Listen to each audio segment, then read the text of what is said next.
মা বোনদের বলি, মা বোরখা পরে দেবেন। আজকে আমাদের দেশের মেয়েরা বোরখা পরে না, ওন্নাটা বাঁধান, আপনারা ওন্নাটা রাখবে পিছন থেকে সামনে দিয়ে রাখবে, কিন্তু তা না করিয়া মেয়েরা ওন্নাটা এইরকম করে বাঁধান আপনার পিছনে দেয়। নিয়ম হলো পিছন থেকে সামনে দিবে, তা না, এরা বাঁধান এইরকম করে বাঁধান আপনার পিছনে দেয়। কারণ ঘরের বাড়ির মধ্যে বাঁধান আপনার 3টে ছেলের মধ্যে 2টে ছেলে বিয়ে করছে, আর 2টে ছেলে বিয়ে করে নাই।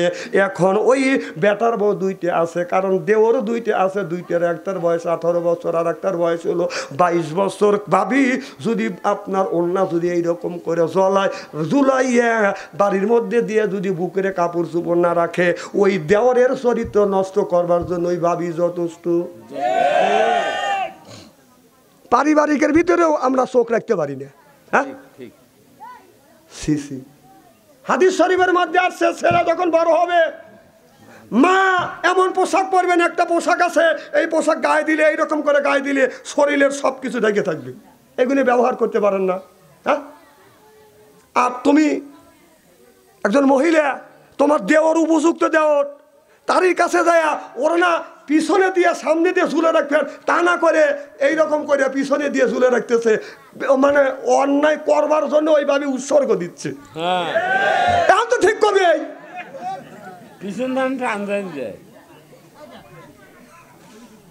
পারিবারিকের বাড়ির ভিতরে এইরকম হচ্ছে। মেয়ে বড় হয়ে যাচ্ছে, সেই মেয়েকে এই বোরখা দেন, একটা হিজাব আছে সুন্দর হিজাব, আপনার দেখতেও ভালো দেখা দেবে, আপনার শরীরটা ঢেকে থাকবে। এই জন্যই মেয়েরা এখন পুরুষ হতে চায়। আমি বলি, কাক যদি কোকিল হইয়া ডাকে কুহু কুহু, আছে না, কাক কি আর কোকিল হইয়া ডাকবে কুহু কুহু, লাপিত কি আর রাজা সেজে দেশ চালাইতে পারে, নারী কি আর পুরুষ সেজে যদি করে দাবি, আপনার 4টে জিনিস থাকে বাকি আমি ভালো করেই জানি। নারী জাতি আপনার পুরুষের পোশাক পরিয়ে যতই পুরুষ বলে দাবি করুক না কেন, 4টে জিনিস বাকি থাকে। একটা জিনিস হলো বুকের পশম, 2 নাম্বার দাড়ি, 3 নাম্বার মোজ, 4 নাম্বার নিচে নামবো না বাড়ির শুয়েই শুয়ে ভাবি রে, শুয়ে শুয়ে ভাবি। আমার মুসলমান ভাইরা, আল্লাহর হাবিবের প্রিয় উম্মতেরা ভালো করে লক্ষ্য করে শুনুন। ও বাদান, সাহাবীরা বাদান জীবন দিয়েছে। ও বাদান, রুম শহরের মধ্যে বাদান 3 জন যুবক বাদান কলমা পড়ে মুসলমান হয়েছে, সাহাবীদের কাছ থেকে কলমা পড়ে মুসলমান হয়েছে। রুম পারস্যের মধ্যে মানুষের উপরে বাদান অত্যাচার জুলুম শুরু করতে। এবার 3টে ভাই, আপনার মর্দ মুমিন সিংহের বাচ্চা, আপনার রুম পারস্যের 1000 সৈনিকের সাথে বাদান সৈনিকের সাথে যুদ্ধ করতে করতে শত শত সৈনিককে বাদান হত্যা করে ফেললো। পরের দিনে আবার যুদ্ধ শুরু হয়ে গেল। ওই মুসলমানের সাথে যুদ্ধ করতে করতে হাজার হাজার রোম পারস্যের সৈনিকরা বাদান মারা গেল। আবার যুদ্ধ পরের দিন শুরু হয়ে গেল। মুসলমানের কাছে রোমের সৈনিকেরা শত শত সৈনিক বাদান মারা গেলেন। চিল্লাখান আল্লাহু আকবার। রোমের প্রধানমন্ত্রী উসির নাজির নিয়ে বসলেন, এইভাবে যুদ্ধ করলে আমাদের সৈনিক মারা পড়বে, কিন্তু মুসলমানের কোনো ক্ষতি হবে না। কি করা যায়? ওই 3টে যুবককে ধরতে হবে, ওই 3টা যুবককে ধরিয়ে আমাদের কাছে নিয়ে আসো। ওই কৌশলে 3টে যুবক বাঁধান, ওই 3টে যুবক বাঁধান শুয়ে আছে গুহার মধ্যে। 3টে যুবককে বাঁধান গ্রেপ্তার করে নিয়ে ওই রুমের বাচ্চারা কাছে নিয়ে গেলেন। যাইয়া বাঁধান শিকল দিয়ে বাঁধান হাত বাঁধলেন। এবার 3টে যুবককে হত্যা করবে। উজির দা বলতেছে রুমের প্রেসিডেন্ট, আপনি একটা কাজ করেন। বলে কি কাজ? এই যুবকরা যদি মুসলমান ধর্ম ছাড়িয়ে দিয়ে আপনাদের বর্ষতা যদি স্বীকার করে, তাহলে এই যুবক যদি আমাদের পক্ষে থাকে, মুসলমান আর কোনোদিন মাথা চার দিয়ে উঠতে পারবে না। জোর কন্যা উজবিল্লাহ। আজ ভারতের দিকে তাকা দেখেন, ভারতের শত শত মুসলমানকে হিন্দুরা মারতেছে। আমাদের বাংলাদেশে তো লক্ষ লক্ষ হিন্দু আছে, আমরা একটা হিন্দুকে আমরা গালি দিচ্ছি না, মারতেও যাচ্ছি না। কথা বল, আপনারা আমাদের কাছ থেকে শেখেন। আপনারা অল্প লোক পাশে না, তাদের আঘাত করতেছেন। আপনাদের সহজাতি সহপাঠী হিন্দু ভাইরা বাংলাদেশে আছে, তাদেরকে মারা তো দূরের কথা, মারতে গেলেও আমরা কাউকে মারতে দেব না। আমরা পাহারা দিই।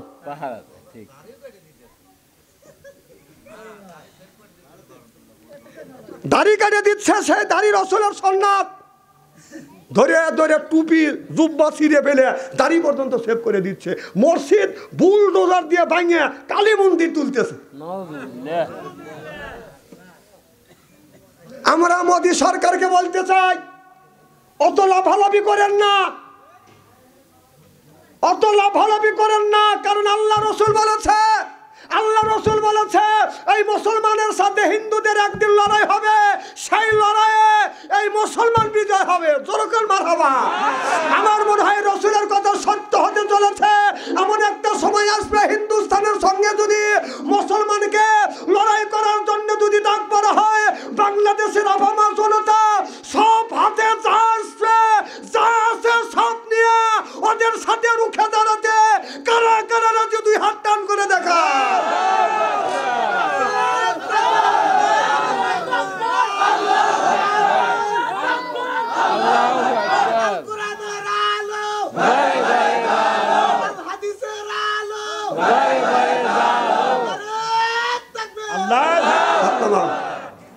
এই জন্য ভারতকে বলতে চাই, অত লাভালাভি করেন না। মুসলমান খাবে না, যদি খাবে আপনি থাকতে পারবেন না। আমার বিশ্বাস কোরআনের পাখি আল্লামা দিলওয়ার হোসেন সাইদি বলেছিলেন ভারত একদিন ভেঙে টুকরো টুকরো হবে। ঠিক আমার মনে হয় সেই সময় এসে গেছে। এখন ভারত ভেঙে টুকরো টুকরোর সময় এসে গেছে। এখন অপেক্ষা করেন, দেখার জন্য আমরা এখন ওয়েট করব।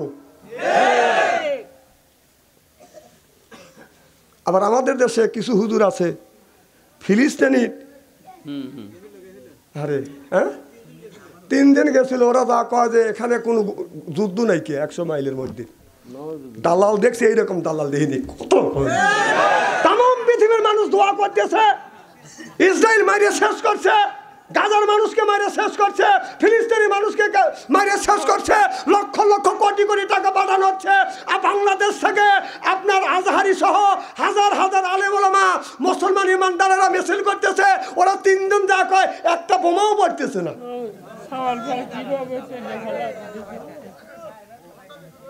কি কথা কন না কে? তাহলে সামাম পৃথিবীর মানুষ দোয়া করতেছে, এটা মিথ্যা। মিছিল করতেছে, সেটাও মিথ্যা। যুদ্ধ করে গাজার ছেলেদেরকে বাচ্চাদেরকে হত্যা করছে, নারীদেরকে হত্যা করছে, এটাও মিথ্যা। ওরা যা কয় 100 কিলোমিটারে কোনো যুদ্ধ নেই কে। তাহলে কি বোঝা গেল? না দালাল দেখছে, এইরকম দালাল দেখি নাকি? কথা কন না কে? দালালি বাদ দাও। এ কথা বলি ভাবছো অন্তরে ভালো না। এক সময় ওই 3 জনের একজন আর একজন গেছিল, কি জানি জিহাদি, আলাউদ্দিন জিহাদি। উনি এর আগে ওয়াজ করছিল আপনার বঙ্গবন্ধু শেখ মুজিবের সাহেব হলো বড় পীর আব্দুল কাদের জিলানী রহমাতুল্লাহ আলাইহির বংশধর। দালাল দেখছি, এইরকম দালাল দেখিনি। কথা বল না, চাপা কম করে মানে দালালি কম করে করিস। কিভাবে কয় বঙ্গবন্ধু বিলে হনকার দম্বা, এত তেল মারা মারছে, আবার তেল মারছে। বঙ্গবন্ধুর কন্যা আছে দেখে দেশে কোরআনের কথা বলে শান্তি পাইতেছেন। এই শান্তি পাচ্ছি আমরা, কথা কর না কে? তেল একটু কম করে মারিও। চাপাবাস দেখছি, এইরকম চাপাবাস আর দালাল দেখি নাকি? ঠিক কিনা বলো?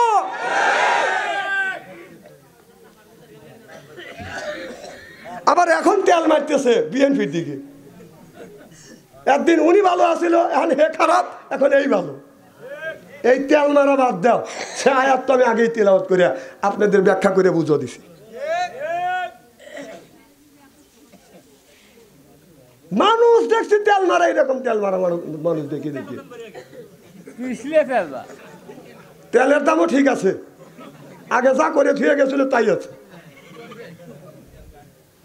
আরো তেলের দাম কমবে, সারের দাম যখন কমবে চাউলের দামও কমবে। একটু ওয়েট করতে হবে। ডাক্তার ইউনূস অগোছল দেশ, এক রাত্রে পার্লামেন্টের 300 মেম্বার, বাংলাদেশের উন্নত মানের কর্মকর্তা এক রাতে মেম্বার সহ এলাকার সব পলাইছে। দেশটা দেউলিয়ার কথা। দেশে থানায় একটা করে এমপি আছে, সে মাথা। ইউনিয়নে একটা করে চেয়ারম্যান আছে, ওয়ার্ডে একটা করে মেম্বার ছিল, গ্রামে আবার সভাপতি সেক্রেটারি ছিল, তারা দেশ নিয়ন্ত্রণ করছে। আর সেগুলি একটাও নাই। কে কথা কি বুঝতেছেন? একজনও নাই। তারপরে ডাক্তার ইউনূস দেশটাকে সুন্দরভাবে পরিচালনা করছে। মাথার মধ্যে কি কথা ঢুকাচ্ছেন?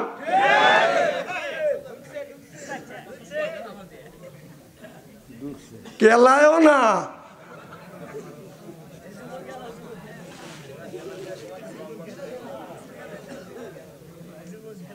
তাহলে ডাক্তার ইউনূস সেই হিসাবে দেশটা দেউলিয়া হওয়ার কথা। ডাক্তার ইউনূস যদি না থাকতো দেশটা দেউলিয়া হওয়া যেত। ভালো মানুষই বসাইছে আল্লাহ। ডাক্তার ইউনূসের মতো ভালো একটা লোক পাইছি। আল্লাহ তাকে হায়াত দান করুক, আমিন কর। আমার কথা হলো সে আরো 200 আপনার আরো 2-3 বছর থাকুক, দেশটাকে আপনার উন্নতের উচ্চ শিখরে নিয়ে যাক, আমিন কর। উনি ভালো কাজ করতেছে, কত লোকের আবার খারাপ লাগতেছে না। কারোর আমাদেরকে খারাপ লাগতেছে, কারোর খারাপ লাগছে না। আমরা বলতেছি সে থাকুক, থাকে সুন্দর একটা সুস্থ একটা সুন্দর একটা ভোট দিয়ে যান, নির্বাচন দিয়ে যান। যে নির্বাচন আমরা 16টা বছর সেই ইলেকশন করতে পারিনি। আমাদের যে ছেলের বয়স 20 বছর। না না, আমি তা বুঝাচ্ছি না, কথাগুলি শুনে এলেন। আমাদের কলেজের টুকরা সন্তান, তাদের বয়স 20 থেকে 25 বছর। এদিক তাকান, 16 বছর রাজনীতি করছে। ওরা ভাবছে যে ইলেকশন মানেই কাইতে ছিঁড়ে নেওয়া।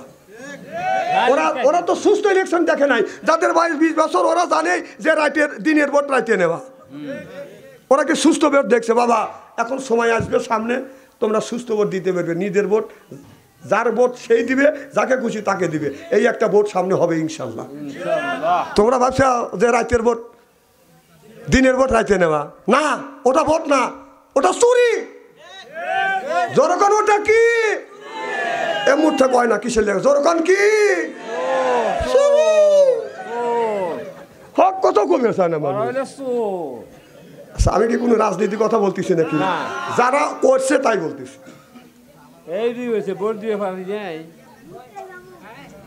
শোনেন, যারা এই ধরনের কাজ করছেন, ডাক্তার ইউনূস যতদিন আছে এতদিন দোয়া ইউনূস পড়তে থাকো। যদি ইটের ডেল দিয়ে থাকো, পাথরের ডেল খাওয়া লাগবে। খালি দোয়া ইউনূস পড়ো। হ্যাঁ, নির্বাচিত সরকার আসলে আপনি যেটু করছেন তার সাথে একটু বেশি খাওয়া লাগবে। আপনি মানুষের গম বাড়বার দেন নাই, কথা কর না কে?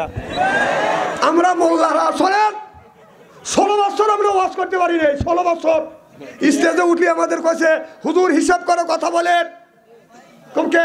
ঠ্যাং কেটে হাতে তুলো দেবো, ঠ্যাং কেটে হাতে তুলো দিতে চাইছে। এখন সোনা মানিকটা তোমরা এখন কোথায়?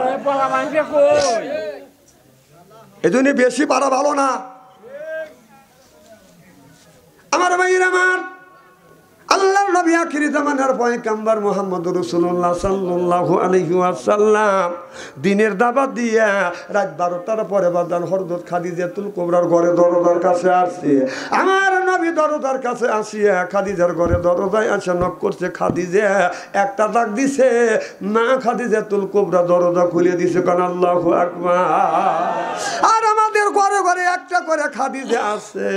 আপনি যদি সলঙ্গা বাজার থেকে, শহর থেকে রাত 12টার পরে আসিয়া আমাদের যে খাদিজা আছে, খাদিজার ঘরের দরজায় যা যদি নক করেন, খাদিজা কোনো খবর নাই, ও খাদিজা কোনো শব্দ নাই, ও খাদিজা 3 বারে বার উঠতে দেয়। না না, একই একই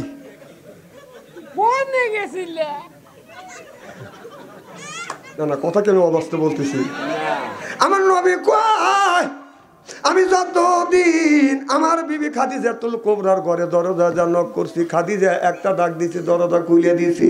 আমার নবী যখন খাদিজার চোখে যখন চোখ পড়ছে, ওবে আমার নবী খাদিজাতুল কুবরাকে সালাম দিবে, তার আগেই মা খাদিজাতুল কুবরা স্বামীকে সালাম দিয়েছে। আসসালামু আলাইকুম, আমার স্বামী আমার সালাম নেন। আল্লাহ নবী বললেন, ও দুনিয়ার মানুষেরা, বউ যদি স্বামীরে সালাম দেয় আর স্বামী যদি বউরে সালাম দেয়, স্বামী স্ত্রীর ভিতরে মহব্বত পয়দা করে দেয় কে? আপনারা বলুন, আমাদের এ বিবি আমাদের সালাম দেয়? জোর কম। এত মানুষের মধ্যে নানা বলতেছেন, বাড়ির জানি আজকে খবর আছে। আমরা বিবি যদি সালাম না দেয়, আমরা কি বিবিদের সালাম দেই? জোর কম। जैसे के तैसे मेले राज के मेले रानी बुध के बुहिते नहीं मेले खापसे नहीं रे खापसे नहीं जोरो कौन ठीक किने बोला गया बीबीও যেমন আমরা আজকে আখিরি মোনাজাত করি বাড়িতে যা বিবিকে সালাম দেবো বলেন ইনশাআল্লাহ বাড়িতে যা সালাম দিবেন আর বলবেন আসসালামু আলাইকুম ও আমার বিবি আমার সালাম লাও যা দেখবেন বউ লাখে কাপড়লে হাসিয়ে বলে ডং করা জায়গা পাচ্ছে না এই কথা কোন মৌলবী তোমাকে কোয়া দিল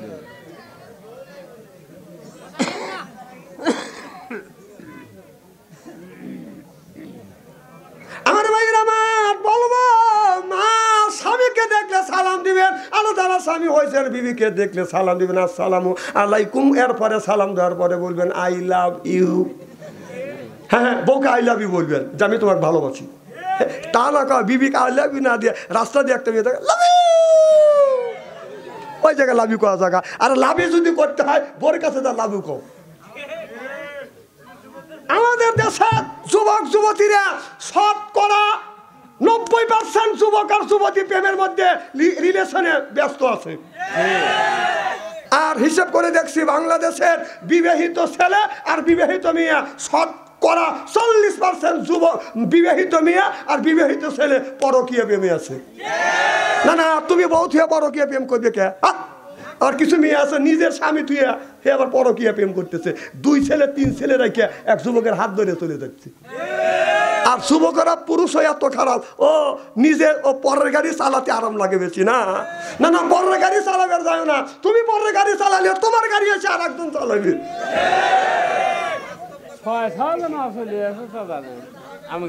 আমার কথা বোঝেন কি না বোঝেন আল্লাহ ভালো জানে হ্যাঁ বুঝি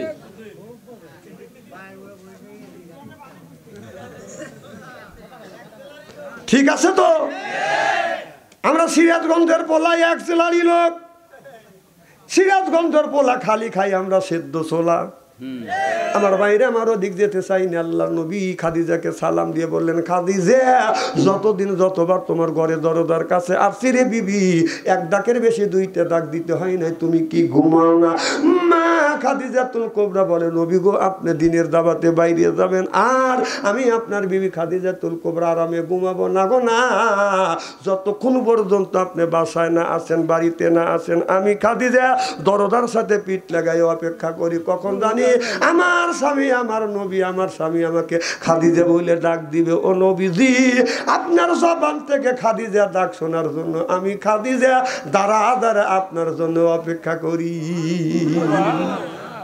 আর আমাদের ঘরে ঘরে একটা করে খাদিজা আছে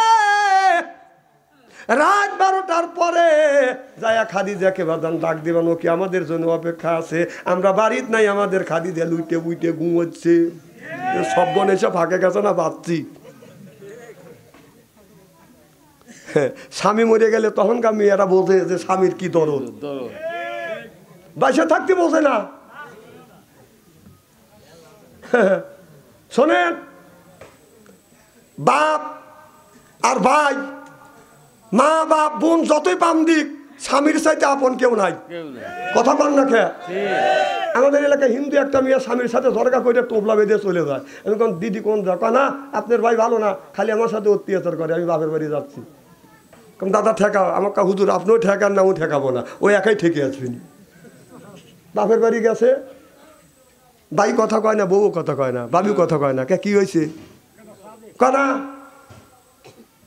একদিন বাদ দিয়ে দেয় না চলে গেছে মার বাড়ি মা কয় তুমি কোনে আইসা কাজে কে বাড়ি বাড়ি গেছিলাম বাইরে হয় নাই কয় কি হয়েছে কা স্বামীর সাথে ঝরগা করছি মা একটা ঝাঁটা তুলছি কয় তাড়াতাড়ি যা তোর ভাই ভাত কাপড় দিবে না আমি তো ভাত কাপড় কোথেকে দেবো যা বউ দৌড়ে আসি হ্যান কম বলি কোন যায় কা চলে আসলাম কম 2 দিনই চলে আসলাম জাতি একদিন আসছি একদিনে তো মাঝখানে থাকেন নাই শোনেন স্বামীর চাইতে আপন বলতে আর কেউ নাই কে স্বামী একবার আপনাকে গালি দিবে সে স্বামী আপনাকে গালি দিবে দাঁড়ান খান শুরু করেন কথাটা আমার কবে দেন শোনেন যে স্বামী আপনাকে গালি দিবে ওই স্বামী আপনাকে ভালোবাসবে কথা বল শোনেন পরকীয়া প্রেম করলে যারা পরকীয়া প্রেম করে তারা খালি ভোগ করতে পারে সুখের সময় থাকবে ভোগ করবে কিন্তু আপনার দুঃখের সাথী সে হবে না আমি একদিন রাস্তা দিয়ে হাঁটিয়ে যাচ্ছি দেখি যে খেরাবালার পাশে একটা কুকুর, এদিক তাকান, কি কুকুর, ওই কুকুরটা বলতেছে ও কম করে, এরকম করে কে। আবার কিছুদিন আগে যা দেখি যে আর খেরাবালার কাছে একটা কুকুর নি প্রসাব বেদনায় ডেলিভারি ব্যথায় একবার উঠতেছে, একবার বসতেছে, একবার গোল বেরতেছে, তখন আমি চিন্তা করলাম, দুইটা কথা মিডিয়া চিন্তা করলাম, ও এরকম করে ওরকম করে। এই মানে হলো ওই কুকুরটা বলতেছে, এ কুকুর নি, তোর পিছনে আমি দেখছি, তোর পিছনে অনেক কুকুর দৌড়েছে, অনেক কুকুর দৌড়েছে, আমি সহ। তো কার সাথে কি কাম করে সেই বিপদ আবাদ আমার গাড়ির উপরে দিবে, এই 5-6টা জম্মা, এই দায়িত্ব আমি নেব না। তুই জামুল্লাহ তাই করে, কার সাথে কি করে আমারই সাথে কথাবি, এই যে আমি খেরের বেলার এনে রইলাম। তো বাবা পরকীয়া প্রেম করো, তোমার ভোগের সময় আছে, সুখের সময় নাই, দুঃখের সময় যদি একজন থাকে সেইটা হলো স্বামী। কথা কন, বউর প্রসব আপনি পেটে বাচ্চা আসলি, স্বামী পাগল হয়ে যায়, কোন ডাক্তারের কাছে নিয়ে দেবে?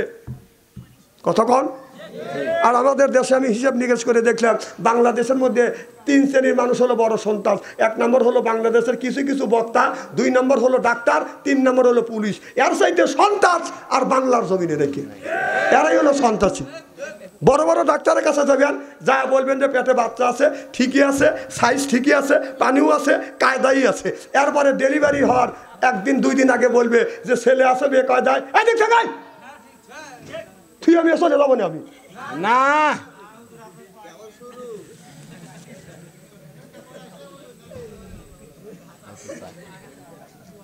ডাক্তারের কাছে নিয়ে গেলে ডাক্তার কি কয় তা জানেন? ডাক্তার বলে পেটের বাচ্চা বেয়া সাইজে আছে, উল্টে রয়েছে, এরপরে পানি নাই। কয় কি করা লাগবে? কয় পেট না কাটলি রুগী বাঁচান দেবে না, তুমি গাছ বাঁচাবে না, রুগী বাঁচাইবে। কয় আমি রুগীও বাঁচাতে চাই, গাছ বাঁচাতে চাই, কয় টাকা লাগবে 30,000। এই 10-20 হাজার টাকার জন্য ওর জীবনটাকে একবারে নষ্ট করে দিচ্ছি ডাক্তাররা। অত সকল নর্মাল হবে, ডাক্তারের কাছে গেছে ভয় দেখা যে পানি নাই, মরে দেবে রুগী। 3 বার অপারেশন হলে 4 বারে বাচ্চা নেওয়া যাবে না, 3 বার সিজার করলে। তাহলে আল্লাহ প্রথমবার একটা মেয়া দিছে, দ্বিতীয়বারও মেয়া দিছে, তৃতীয়বারও মেয়া দিছে, চতুর্থবারে মেয়া দিবে, পঞ্চমবারে আল্লাহ ছেলে দিবে। কিন্তু 3টে মেয়া দিছে, আর ছেলে হওয়ার এখনো মেয়া হাঁকতে আসবে, তারপরে ছেলে আসবে। উনি পেট কেটে আগে নিষেধ করে দিছে। তাহলে ওর সংসারে যে বাতি জ্বলাবে, সেই বাতি জ্বলানোর মতো লোককে আসতে দিল না ডাক্তার। 3টে অপারেশন করছে, 30,000 টাকার জন্য। কথা কি বুঝতেছেন? এর হলে 1 নম্বর সন্ত্রাস।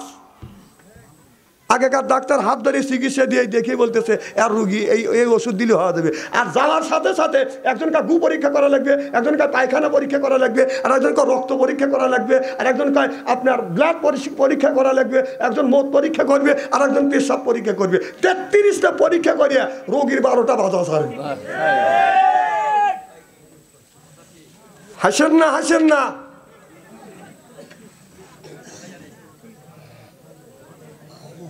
আর বক্তার কাছে যাবেন, এদিক তাকান, বক্তার কাছে যাবেন, বলবে যে 50,000 টাকা দেওয়া লাগবে। তারপরে জালসার আগের দিন করে সব টাকা শোধ করে দে, নইলে যাবো না। এদিকে আপনি প্রচারও করছেন, পোস্টারও করছেন, টাকা কই ভেবেন? হ্যাঁ, গাছ বেচা লাগবে। গ্রামের তো সুইটে করে ওই 1 লাখ টাকা দেন, আইসা ওয়াশ করে মনোজাত করে থুয়ে যান। কি দাঁড়ান ভাই, এত গরম চা মানুষ খায় নাকি? না, ঠান্ডা হয় নাকি?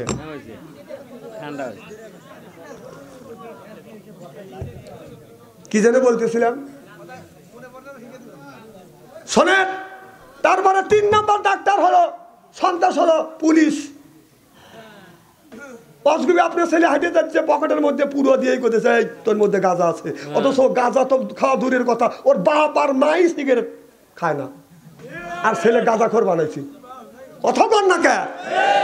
এক সময় এইরকম হয়েছে কিনা? কথা কন, হয়েছে কিনা? বাংলাদেশের পুলিশকে ঘৃণিত পাত্র বানাইছে বিগত সরকার। এখন পুলিশ দেখলে মানুষ ঘৃণা করে, আর পুলিশরাও চিন্তা করতেছে যে কিছু কিছু অফিসারের কারণে তারা ঘৃণিত হয়েছে। এখন মানুষের মধ্যে ঢুকতে অনেক দেরি, অনেক দেরি। আপনাকে উচ্চ পদের অফিসার হয়েছেন আর ছোট করে দিয়ে এরকম মানুষের কাছে হেউ প্রতিপন্নত করছেন। আপনি তো দেশ ছেড়ে মামুর বাড়ি চলে গেছেন আর এইগুলিকে মানুষের কাছে লাঞ্ছিত করতেছেন। কথা বল না কেন? না না, আপনি এত পারেন, এত কিছু করছেন, এখন বলেছেন গাইছেন হাউ আঙ্কেল। কি আঙ্কেল? ওই যে একটা মেয়েকে হাউ আঙ্কেল, আমি জানি না ওগুনি, তাই না? হারুন আঙ্কেল আমি জানি না, ওই মেয়েটা বলছে হাউ আঙ্কেল। মানে লুচ্চ দেখছি এইরকম এক নম্বর লুচ্চ দেই নাকি।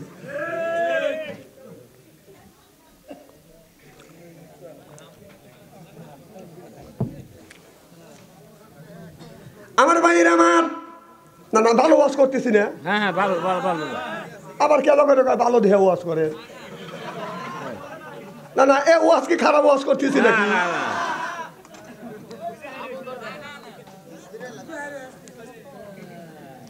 আমার ভাইয়ের আমার মা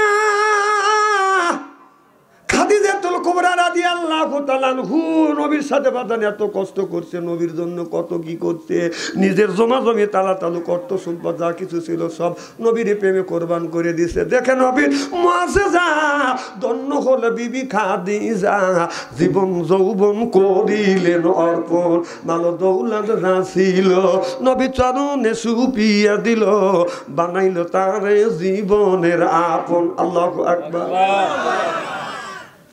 মা খাদিজাতুল কুবরা গায়ে জোয়াত আমার নবী সাহাবীদের নিয়ে আলোচনা করতেছে। ছোট্ট বিটি ফাতেমা যা বলে, আব্বা আমার মা যেন কেমন করতেছে। আমার নবী বললে, সাহাবীরা রে আগামী পাইল নড়াচড়া করেন না, চুপ করে থাকেন, একটা লোক নড়াচড়া করবেন না, আর কিছু সময়কে সময় দিবেন, আর 5টা মিনিট কি 5টা মিনিট আছেন তো ইনশাল্লাহ। মারহাবাতে জোরে কর নারে তাকবীর, আল্লাহু আকবার। ছোট্ট বিটি ফাতেমা বলে, বাবা মা যেন কেমন করতেছে। আমার নবী বলে, সাহাবীরা রে তোমরা চলে যাও, আগামীকাল কথা হবে। আমার নবী দৌড়া ঘরের মধ্যে যা দেখে মা খাদিজাতুল কুবরা সটবট করতেছে। আমার নবী দৌড়া যা দেখে মা ফাতেমা মা খাদিজাতুল কুবরার গায়ে বাঁধান প্রচন্ড জ্বর। আমার নবী মাথাটা নিয়ে নবীর উরুর উপরে রাখলেন, আর নবী মাথায় হাত দিয়ে বলে, খাদিজা তোমার কেমন লাগে? মা খাদিজাতুল কুবরা নবীর মুখের দিকে তাকা বলে, ইয়া রাসূলুল্লাহ, ইয়া হাবিবাল্লাহ, নবী গো আমার মৃত্যুর আগে আমার নবীর উরু আমার মাথার বালিশ হইছে, এর চাইতে বেশি আনন্দ আর কি হয়? আমার ভাইয়ের আমার নবী বলে, খাদিজা তুমি কি চাও? খাদিজাতুল কুবরা বলে, ইয়া রাসূলুল্লাহ, ইয়া হাবিবাল্লাহ, আমি তো দুনিয়ায় তেমন আমল করি নাই গো নবীজি, দান খয়রা তো করি নাই। ও নবীজি, আমি আপনার মুখে শুনেছি এই কবরের মধ্যে মানুষকে শোয়াইলে এই কবর নাকি একটা ঠাসি মারবে, একটা সিবি মারবে গো নবীজি। আমি খাদিজা আমার শরীরে কিচ্ছু নাই গো নবীজি, নবী গো আমি ওই কবরের চাপটা আমি সহ্য করতে পারবো না। আমার নবীকে বলে, নবী গো আপনি একটা কাজ করবেন। বলে, কি কাজ করবো? খাদিজা তুমি বলো নবী। খাদিজাতুল কুবরা বলে, নবী গো আমি মারা গেলে আমার কবরটা খনন করি, আপনি ওই কবরে গড়াগড়ি দিবেন। আমার বিশ্বাস যেই কবরে আপনি গড়াগড়ি দিয়ে আমাকে ওই কবরে যদি রাখেন, ওই কবরে যদি আমি ওই কবরের মাটি আপনার খাতিরে আমাকে চাপ দিবে না। সুবহানাল্লাহ। নবী বলে, খাদিজা রে তাই করব, কথা দিলাম রে খাদিজা, আমি তোমার কবরের মধ্যে গড়াগড়ি দেব। মা খাদিজাতুল কুবরা বলে, নবী গো আর একটা জিনিস আপনি কি আমারে দিবেন? আমার নবী বললেন, খাদিজা তুমি কি চাও? খাদিজা বলে, নবী গো আপনার গায়ের একটা জুব্বা একটা দাম আমার শরীরে, আমার শরীরে কাফনের কাপড় আপনি বানা দিবেন। আপনার কাফনের কাপড় গায়ের জুব্বা দিয়ে যদি কাফনের কাপড় বানাই গো নবীজি, আমার বিশ্বাস যেই জামা আমার বিশ্ব নবী গায়ে দিছে, এই জামার খাতিরে কবরের মাটি আমাকে চাপ দিবে না। আল্লাহু আকবার। নবী বলে, খাদিজা রে আমার গায়ের জুব্বা তোমার গায়ে দেব, কাফনের কাপড় বানাবো, আর কি চাও? খাদিজাতুল কুবরা বলে, নবী গো, আমি শুনেছি আপনার কাছে মানুষকে কবরের মধ্যে রাখলে মন কানে কি ফেরেশতা এসে আপনার 3টা প্রশ্ন করবে, আম্মান রব্বুকা ওয়া দীনুকা ওয়া নাবিয়ুকা, বলো তোমার রবকে, তোমার ধর্ম। ও নবীজি, আমি খাদিজা, আমি ফেরেশতার কাছে আমি কবরে সলজব দিতে পারবো না। নবী গো, কথা দেন, আপনি আমার কবরের পাশে দাঁড়াইয়া আপনি আমার কবরের সলজব দিবেন। আমার নবী বলে, খাদিজা, এইরকম সিস্টেম তো আর পৃথিবীতে হয় না। যে মারা যাবে ওই লোকটা কবরের মধ্যে তার কবরের সলজব তার দিতে হবে। আদম থেকে শুরু করে যতগুলো মানুষে পর্যন্ত মারা গেছে, যে মারা গেছে তারও কবরের সলজব তারই কবরের মধ্যে দিতে হবে। এই রকম সিস্টেম নাই। ইতিমধ্যে জিবরাইল আলাইহিস সালাম এসে হাজির হয়ে গেলেন। মুহাম্মদ হাই গেবনা গুপ্তা তানা গুপ্তা জিবরাইল, জিবরাইল হাই গেবনা গুপ্তা তানা গুপ্তা রব্বুল জলিল, যরকান আল্লাহু আকবার। জিবরাইল আলাইহিস সালাম বলে, নবী গো, ও নবীজি, সব মানুষের বেলা যেমন, কিন্তু আপনার খাদিজার বেলায় আলাদা। নবী খাদিজার দোয়া কবুল করছে গো নবীজি। ও নবীজি, আপনার খাদিজা মারা গেলে কবরে সলজব আপনি দিবেন। আমার নবী বলে, খাদিজা রে, আল্লাহ পারমিশন দিছে, তোমার কবরের সলজব আমি দিব। মা খাদিজাতুল কুবরা নবীর মুখের দিকে তাকাইয়া চোখের পানি ফেলে কাঁদ। আমার নবী বলে, খাদিজা, এখন কেন তুমি কান্দো, কি হই? মা খাদিজাতুল কুবরা বলে, নবী গো, আমি আপনাকে দেখাশোনা করছি, আমি মৃত্যুর পরে আপনাকে কে দেখাশোনা করি? ছোট্ট বিটি ফাতেমা বলে, মা চিন্তা করো না, তুমি মৃত্যুর পরে আমার বাবাকে আমি দেখাশোনা করব। বলো স্যার, মা খাদিজাতুল কুবরা আমার নবীর দিকে তাকাস আর কথা বলে না। আমার নবীর চোখ থেকে পানি ফেলতে কাঁদতেছে। ছোট্ট বিটি ফাতেমা বলে, বাবা, মা কথা কয় না, আপনি চোখের পানি ফেলে কান্দেন, কি হয়েছে গো বাবা? আমার নবী বলে, ফাতেমা, তোমার মার কোনোদিন কথা বলবে না রে মা রে, তোমার মা দুনিয়ার থেকে বিদায় হয়ে গেছে। অমনি ছোট্ট বিটি ফাতেমা যাইয়া মার গলা ধরে ধরে কান্দে আর বলে, মা রে, আজকের থেকে তুমি দুনিয়ার থেকে বিদায় হয়ে গেল মা, আমি ফাতেমা কারে আজকের থেকে মা বলে ডাকবো।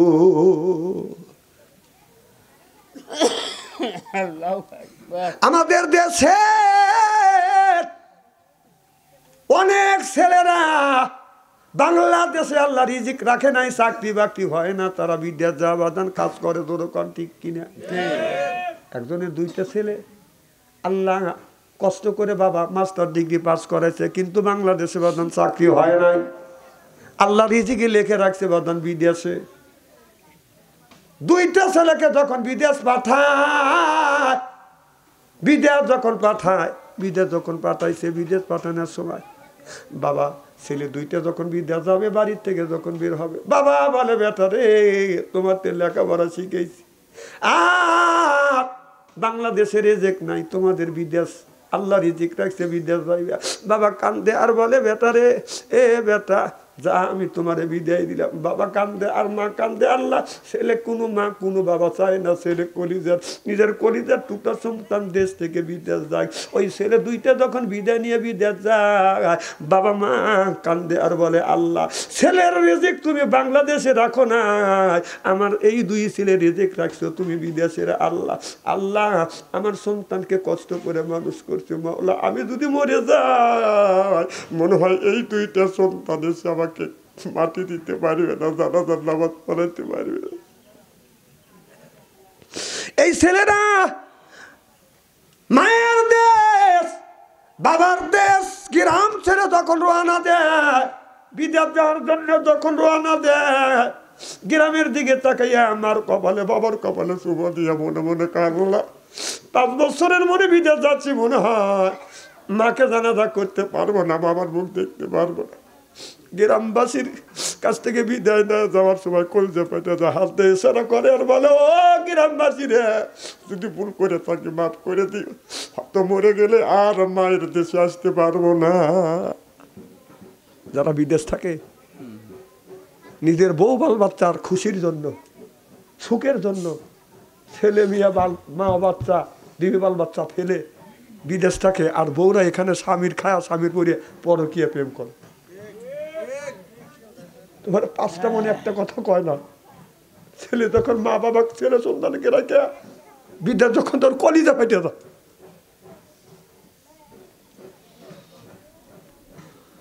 আমার ভাইরা আমার ওই দুইটা ছেলে বিদেশ গেছে 2 মাস না হইতে হইতে বাবা মারা গেছে ছেলে দুইটার কাছে খবর চলে গেল কি চাও তোমার ছেলে বাবা মারা গেছে ছেলে দুইটা কাঁদে আর বলে আল্লাহ মায়ের দেশ বাবার দেশ ছেড়ে চলে আসছে 2 মাস ধরে আসছে বাবা মারা গেছে আর বাবাকে মাটি দিতে পারলাম না বাবার মৃত্যুর সময় বাবার পাশে দাঁড়াইতে পারলাম না ছেলে গুনি বাদান কান্দে বাদান যারা যেই ছেলেরা বিদেশ গেছে আর তাদের বউ বাল বাচ্চা এখানে হয়েছে মা বোনদের বলি মা আপনার সুখের জন্য আপনার স্বামী আপনার ছেলের সুখের জন্য মা বাবাকে বউ বাল বাচ্চা রেখে ছেলেটা বিদেশ গেছে আপনার স্বামী বিদেশ গেছে রিজিকের তালাশে বের হয়েছে আপনার স্বামীর খায়া স্বামীর পরিয়া স্বামীর আমানত কেন আপনি খিয়ানত করে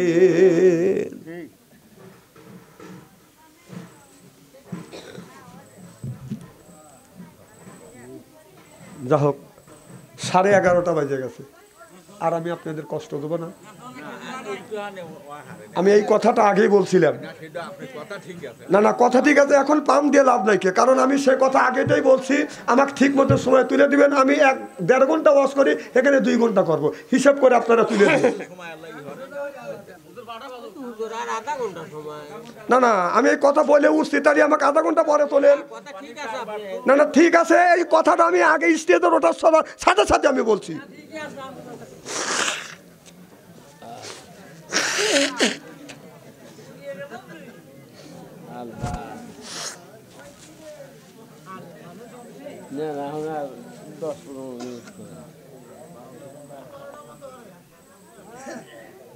আমার ভাইরা আমার মুসলমান ভাইরা আল্লাহর হাবিবের বিয়াম্মাদেরা ভালো করে লক্ষ্য করে শুনুন আমলে নিয়তে বাদান শুনতে হবে ও বাজান আল্লাহর নবীর বিবি খাদিজাতুল কুবরা যখন দুনিয়ার থেকে বাদান বিদায় হয়ে গেলেন আমার নবী কি করলেন আমার নবী বাদান কবরের মধ্যে গড়াগড়ি করলেন এরপরে গড়াগড়ি করিয়ে এরপরে বাদান খাদিজার শরীরের মধ্যে নবীর আপনার যুব্ব মোবারক এরপরে বাদান কাফনের কাপড় পরাইয়া আমার নবী নিজ হাতে খাদিজাতুল কুবরাকে কবরের মধ্যে বাদান শোয়াইছে এমন সময় কবরের মাটি এরকম করে খাদিজার দিকে বাদান চেপে আসছে আমার নবী অস্থির হয়ে গেছে আমার নবী 2 হাত দিয়ে কবরের 2টা পাড় ধরছে আর নবী আর কবরের মাটিকে ঠেকা রাখতে পারে না মাটির চাপ নবী সহ্য করতে পারছেন না ঠেকাতে পারে না আল্লাহ নবী পেরেশান হয়ে গেলেন আর বলে আল্লাহ আমার খাদিজা আমার জন্য কত কষ্ট করছে সেই খাদিজাকে কবরের মাটি চাপ দিচ্ছে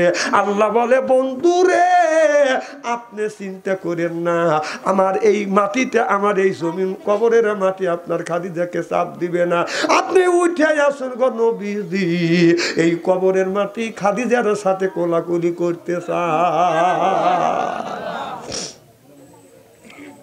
আমার নবী লক্ষ্য করে দেখে কবরের মাটি এসে খাদিজার সাথে কোলাকুলি করতেছে আমার নবী মুচকি মুচকি হাসতেছে আমার নবী বলে খাদিজা তোমারও কবরে যতক্ষণ মন কানে কি আসবে না পান পিয়সি কথা দিলে তোমার কবর ছেড়ে আসবো না সিল্লাকান আল্লাহু আকবার আমার নবী খাদিজার মুখটা বাঁধান কাবার দিকে করিয়ে দেয় কুইরা মুখটা বাঁধান আপনার উপর দিকে আকাশের দিকে হয়ে যায় হাদিস শরীফের মধ্যে আসছে যার মুখ বাঁধান কাবার দিকে হয় না ওর কবরের মধ্যে আল্লাহ আগুন জ্বলা দিবে আর যার মুখটা কাবার দিকে থাকে ওর ভিতরে বাঁধান ঈমান আছে নবী যখন খাদিজার মুখটা কাবার দিকে করে দিতে চায় মুখটা ঘুরে বাঁধান আকাশের দিকে হয় আবার নবী মুখটা কাবার দিকে করে ঘুরে মুখটা বাঁধান আপনার আকাশের দিকে হয় আবার নবী মুখটা কাবার দিকে করিয়ে দেয় সাইরা দেওয়ার সাথে সাথে মুখটা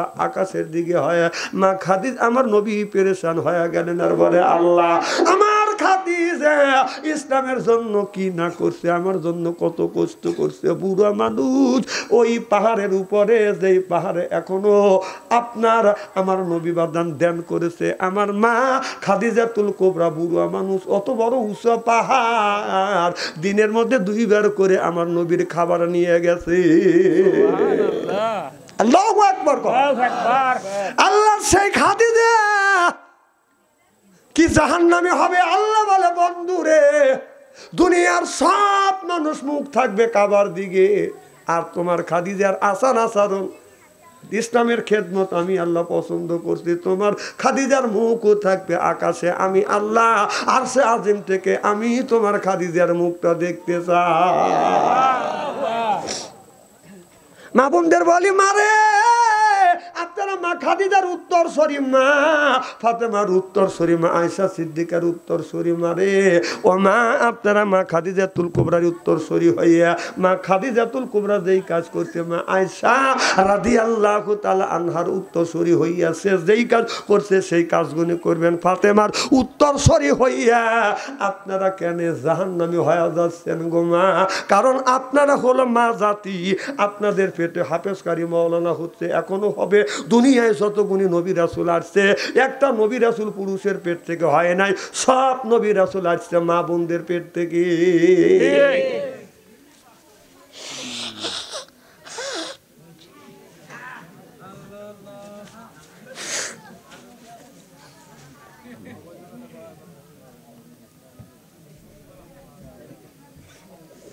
আরে বাবা ভদ্রতা গায়ের সাথে লেখা থাকে না, ব্যবহারই পাওয়া যায় যে বংশের পরিচয় কেমন।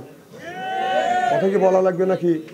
ওই যে গাড়ির সাথে লেখা থাকে বংশের পরিচয় ব্যবহারে। শরীরে যদি কয় যে বংশ ভালো লিখে রাখলে এইটার দ্বারা বংশ ভালো হয় না। কথা কর আগে কিন্তু কথা বলছি যে তোমার সন্তান আমার ছেলে কত ভালো, রাস্তা দিয়ে হুন্ডা এরকম কার চালানে দেখলি যে ছেলেটা কিরকম জ্ঞানী আর ভদ্র কিরকম। ভদ্রতা বজায় রাখেন। আমার মনে হয় জ্ঞানী মানুষের জন্য এই কথা যথেষ্ট, তাই না? মা বোনদের বলি মা বোরখা পরে যাবেন। আজকে আমাদের দেশের মেয়েরা বোরখা পরে না, উন্নতা বাদান আপনারা উন্নতা রাখবে, পিছন থেকে সামনে দিয়ে রাখবে, কিন্তু তা না করিয়া মেয়েরা উন্নতা এইরকম করে বাদান আপনার পিছনে দেয়। নিয়ম হলো পিছন থেকে সামনে দিবে তা না, এরা বাদান এইরকম করে বাদান আপনার পিছনে দেয়। কারণ ঘরের বাড়ির মধ্যে বাদান আপনার 3টে ছেলের মধ্যে 2টে ছেলে বিয়ে করছে আর 2টে ছেলে বিয়ে করে নাই। এখন ওই বেটার বউ 2টে আছে, কারণ দেওরও 2টে আছে, 2টার একটার বয়স 18 বছর আর একটার বয়স হলো 22 বছর। ভাবি যদি আপনার অন্য যদি এইরকম করে জুলাইয়া বাড়ির মধ্যে দিয়ে যদি বুকের কাপড় চোপড় না রাখে, ওই দেওরের চরিত্র নষ্ট করবার জন্য ওই ভাবি যথেষ্ট। পারিবারিকের ভিতরেও আমরা চোখ রাখতে পারি না। হ্যাঁ হাদিস শরীফের মধ্যে আসছে ছেলে যখন বড় হবে মা এমন পোশাক পরবেন, একটা পোশাক আছে এই পোশাক গায়ে দিলে এইরকম করে গায়ে দিলে শরীরের সবকিছু ঢেকে থাকবে, এগুলি ব্যবহার করতে পারেন না। হ্যাঁ আর তুমি একজন মহিলা, তোমার দেওর উপযুক্ত দেওর, তারই কাছে যায় ওরা না পিছনে দিয়ে সামনে দিয়ে ঝুলে রাখবেন, তা না করে এইরকম করে পিছনে দিয়ে ঝুলে রাখতেছে, মানে অন্যায় করবার জন্য ওইভাবে উৎসর্গ দিচ্ছে। এখন তো ঠিক করবে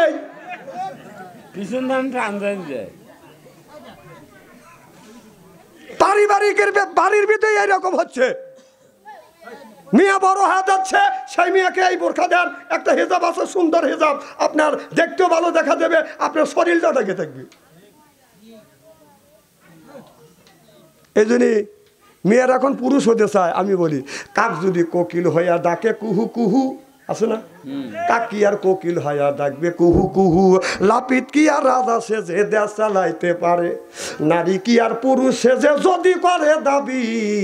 আপনার 4টে জিনিস থাকে বাকি আমি ভালো করেই জানি।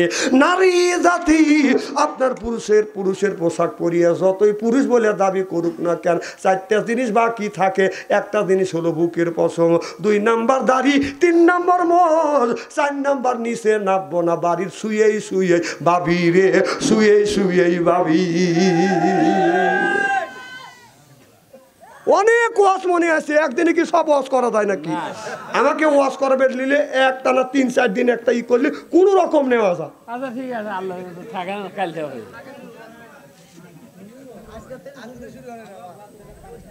তাহলে থাক, আগামীকালে আবার শুরু করবো, থাক এখানেই থাক না। এই যে তারপর হয় নাই আর হবার তো যেরকম আপনি রাখলেই তো আমি থাকতে পারবো না। যদি আল্লাহ বাঁচা রাখে আর যদি আসে কোনো দিন, তাহলে বাকি কথাগুলি পরিবেশন করা হবে ইনশা আল্লাহ। আমার ভাইয়ের আমার, এখন কেমন হয়ে গেল? এখন তো রাত পড়ার শেষের দিক, আর মোনাজাত করাই উত্তম। কারণ সকাল সারা রাত ওয়াজ করলাম, সকালবেলা ফজরের নামাজ যদি কাজা হয় লাভ কি? নামাজ হলো ফরজ, ওয়াসন হলো নফল। ফরজ নামাজের এক না যাবেন কিসের লেগে?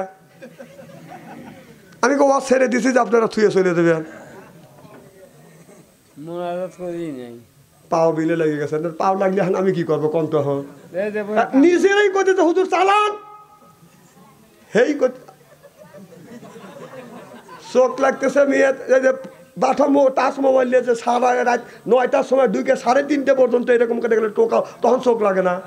কতক্ষণ মানে ভালো কথা কটি তো শুনতি, আলমের দিকে চা থাকলে তো চোখ লাগবে, সেদিকারের দিকে তাকাতাও কথা তো চিনি না। আমি রাস্তা দিয়ে আসতেছি দেখলাম ওরা বসে রয়েছে, মোবাইল নিয়ে এইরকম করে রয়েছে সাঙাল ধরে।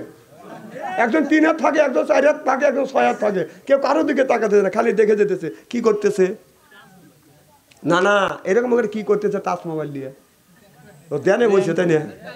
না না ধ্যানে বসে, মানে বাপ দাদা 14 গোষ্ঠী মারা গেছে, কবরের মধ্যে ফেরেশতা কিরকম করে গুত হইতেছে সেটা দেখতেছে। না না মা বাবা দাদা দাদি মারা গেছে, তাদের গুতনি খাওয়ার জন্য উঠে পড়ে লাগছে। অথবা উচিত কথা করলি বাচ্চা অন্তরে ভালো না, বাচ্চা অন্তরে আনেন না, আনেন না। না না না আসলি এক সলঙ্গা থালা ওয়াজ না করলে আমার কি হবে? না না এখানে জীবনে আসি নাই, আমার কি চলে নাই, শত শত জালটা ফেরত দিছি।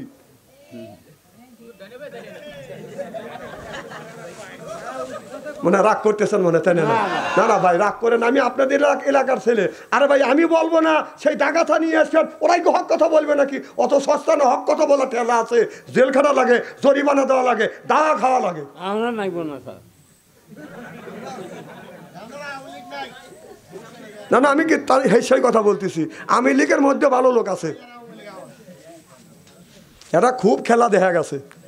কি উইতে এ বাবা স্টেজের খেলা হবে, খেলা হবে পয়সা কিনা বাবা। বাংলাদেশের মানুষ কয়দিন 16 বছর খেলা হবে শুনছি।